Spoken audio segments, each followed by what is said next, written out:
Hello दोस्तों, exam warriors में आपका स्वागत है। दोस्तों, आज के वीडियो में हम साइंस रिवीजन का चौथा पार्ट कवर करने वाले हैं। अगर आपने इससे पहले वाला पार्ट नहीं देखा है तो प्लेलिस्ट में जाकर देख सकते हैं। दोस्तों, बिहार एसएससी में साइंस से 25 प्रश्न पूछे जाते हैं और इसमें सारे प्रश्न वन लाइनर के फॉर्म में हैं ताकि हम कम समय में ज़्यादा प्रश्नों को कर सकें। दोस्तों, ये सारे प्रीवियस ईयर के ही प्रश्न हैं जिससे कि आप बिहार एसएससी में अच्छा स्कोर कर पाएंगे। तो वीडियो के लास्ट तक बने रहिए। तो चलिए वीडियो को शुरू करते हैं। सबसे पहला है, डायनामाइट का प्रमुख अवयव है नाइट्रोग्लिसरीन होता है। अगला है, पर्ण रहित जिसे क्लोरोफिल कहा जाता है में उपस्थित मुख्य धातु कौन सा है? तो यह मैग्नीशियम होता है। क्लोरोफिल में उपस्थित होता है मैग्नीशियम। अगला है, कोबाल्ट 60 उत्सर्जित करता है। यह गामा किरणें को उत्सर्जित करता है कोबाल्ट 60। अगला है, पृथ्वी का पलायन वेग होता है 11.2 किलोमीटर प्रति सेकेंड होता है पृथ्वी का पलायन वेग। अगला है, एल्कोहल का प्रयोग किस तापमापी में किया जाता है? तो -40 डिग्री सेल्सियस के नीचे के ताप मापने वाले तापमापी में ही अल्कोहल का प्रयोग होता है। -40 डिग्री सेल्सियस याद रखिएगा। अगला है, किसी पदार्थ को गर्म करने पर क्या प्रभाव पड़ता है? तो आयतन बढ़ता है, द्रव्यमान नियत रहता है। अगला है, ध्वनि की चाल किस पर निर्भर करती है? तो यह माध्यम की प्रत्यस्थता तथा घनत्व पर निर्भर करती है ध्वनि की चाल। अगला है, सबसे अधिक ध्वनि की चाल माध्यम के किस अवस्था में होती है? तो यह ठोस अवस्था में सबसे अधिक होती है, उससे कम होती है द्रव में और फिर उससे कम हो जाती है गैस में। अगला है, सामान्यतः आँख के लिए दूर बिंदु कितना होता है? तो दूर बिंदु अनंत होता है सामान्य आँख के लिए, और नज़दीक का बिंदु बोले तो 25 सेंटीमीटर होता है। अगला है, प्रकाश का सबसे अच्छा परावर्तक किसे माना जाता है? तो समतल दर्पण को माना जाता है प्रकाश का सबसे अच्छा परावर्तक। इंद्रधनुष का निर्माण किन किन क्रियाओं के द्वारा होता है? तो सबसे पहले प्रकाश का पूर्ण आंतरिक परावर्तन होता है, उसके बाद अपवर्तन और वर्ण विक्षेपण के कारण ही इंद्रधनुष का निर्माण होता है। अगला है, प्रकाश का प्रकीर्णन किस पर निर्भर करता है? तो उसके तरंग दैर्ध्य पर निर्भर करता है प्रकाश का प्रकीर्णन। अगला है, सबसे कम तरंग दैर्ध्य किसका होता है? तो गामा किरण का होता है। सबसे कम तरंग दैर्ध्य होता है गामा किरण का। अगला है, निकट दृष्टि दोष का कारण क्या होता है? तो नेत्र लेंस का मोटा हो जाना तथा फोकस दूरी कम हो जाना। अगला है, अर्धचालक पर ताप का क्या प्रभाव पड़ता है? तो ताप बढ़ने पर चालकता बढ़ती है और घटने पर घट जाती है अर्धचालक में। अगला है, हीटर का तार बना होता है, यह नाइक्रोम का बना होता है हीटर का तार। अगला है, प्रोटॉन का भार इलेक्ट्रॉन के भार का कितना गुना होता है? तो 1836 गुना होता है। प्रोटॉन का भार जो है इलेक्ट्रॉन के भार से 1836 गुना ज़्यादा होता है। अगला है, कार्बन डाइऑक्साइड गैस का गुण क्या होता है? तो अम्लीय होता है। यह CO2 गैस का गुण अम्लीय होता है। अगला है, CO गैस का गुण क्या होता है? तो यह उदासीन होता है। कार्बन मोनोऑक्साइड का गुण उदासीन होता है और कार्बन डाइऑक्साइड का अम्लीय होता है। अगला है, संयोजी इलेक्ट्रॉन की संख्या अधिकतम कितनी हो सकती है? तो 8 हो सकती है संयोजी इलेक्ट्रॉन की अधिकतम संख्या। अगला है, अम्ल का लिटमस पत्र पर क्या प्रभाव पड़ता है? तो नीला लिटमस पत्र को लाल कर देता है अम्ल। अम्ल इसका सूत्र होता है अनील। इसमें दोस्तों यह अम्ल है जो नीला को लाल कर देता है। इसको याद रखिएगा कि अम्ल ही होता है, नीला को लाल कर देता है अनील से। अगला है, अम्ल में कौन से तत्व के परमाणु अनिवार्य रूप से रहते हैं?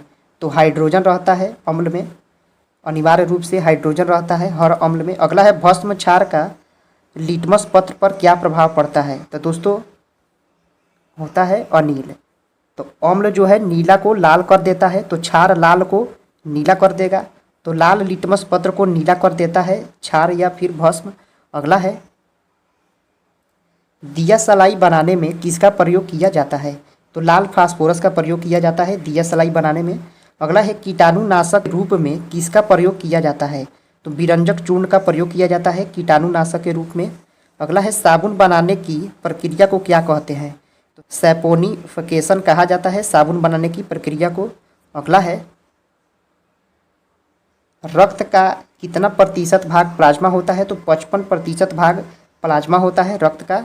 अगला है, श्वसन क्रिया के फलस्वरूप किसका निर्माण होता है? तो श्वसन क्रिया के फलस्वरूप ऊर्जा का निर्माण होता है।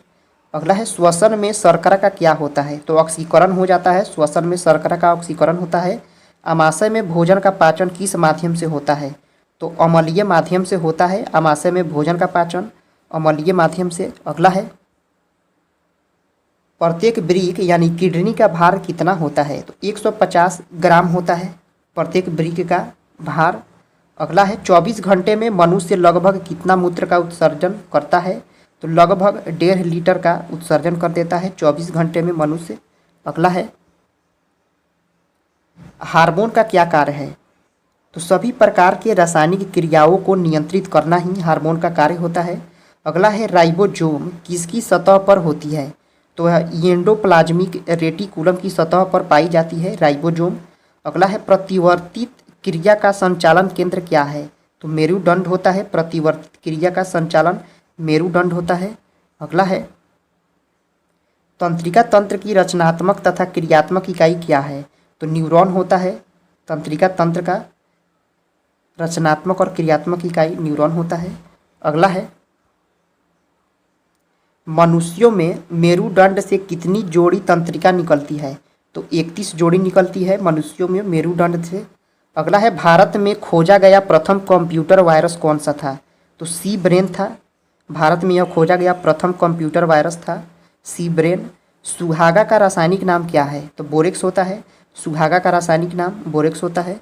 अगला है पेनिसिलिन का मुख्य स्रोत क्या है? कवक होता है पेनिसिलिन का मुख्य स्रोत। कोकीन का मुख्य स्रोत क्या है? तो इरिथ्रोजाइलोन कोका होता है जिसे अकवन कहा जाता है। कोकीन का यह मुख्य स्रोत है। अगला है पीत रस को स्रावित करता है? तो यह यकृत यानी लीवर स्रावित करता है पीत रस को। फलों का अध्ययन कहलाता है पोमोलॉजी कहलाता है। फलों का अध्ययन क्या कहलाता है? पोमोलॉजी। अगला है मस्तिष्क का सबसे बड़ा भाग कौन सा है? सेरेब्रम होता है। मस्तिष्क का सबसे बड़ा भाग होता है यह सेरेब्रम। रक्त समूह की खोज किसने की थी? तो कार्ल लैंडस्टीनर ने 1901 में की थी रक्त समूह की खोज। कहीं कहीं पर 1900 ही देता है ऑप्शन में। अगला है पुष्पों का अध्ययन कहलाता है एंथोलॉजी कहलाता है पुष्पों का अध्ययन। अगला है लैक्रिमल ग्रंथियाँ स्रावित करती हैं आंसू स्रावित करती हैं लैक्रिमल ग्रंथियाँ। अगला है रबड़ है यह एक प्राकृतिक बहुलक होता है रबड़। अगला है ब्रह्मांड में सर्वाधिक मात्रा में पाए जाने वाला तत्व है हाइड्रोजन होता है। ब्रह्मांड में सबसे ज़्यादा मात्रा में हाइड्रोजन होता है। सेफ्टी लैम्प के आविष्कारक कौन है? हम्फ्री डेवी हैं सेफ्टी लैम्प के आविष्कारक। अगला है समुद्र की गहराई किस यंत्र से मापी जाती है? यह फैदोमीटर से मापी जाती है समुद्र की गहराई। अगला है प्रकाश के तरंग सिद्धांत का प्रतिपादन किसने किया था? यह न्यूटन ने किया था प्रकाश के तरंग सिद्धांत का प्रतिपादन। अगला है 1 किलोवाट घंटा बराबर होता है 3.6 गुना 10 के पावर 6 जूल के बराबर होता है 1 किलोवाट घंटा। अगला है कितना डिग्री सेंटीग्रेड को परम शून्य ताप कहा जाता है? तो -273 डिग्री सेल्सियस को ही परम शून्य ताप कहा जाता है। ध्वनि तीव्रता का सीजीएस मात्रक क्या है? तो डेसिबल है। ध्वनि तीव्रता का सीजीएस मात्रक होता है डेसिबल। अगला है हृदय तथा फेफड़ों की आवाज़ को सुनने के लिए किस यंत्र का प्रयोग किया जाता है? तो यह स्टेथोस्कोप होता है। यह हृदय तथा फेफड़ों की आवाज़ को सुनने के लिए किया जाता है। अगला है थर्मामीटर के आविष्कारक कौन है?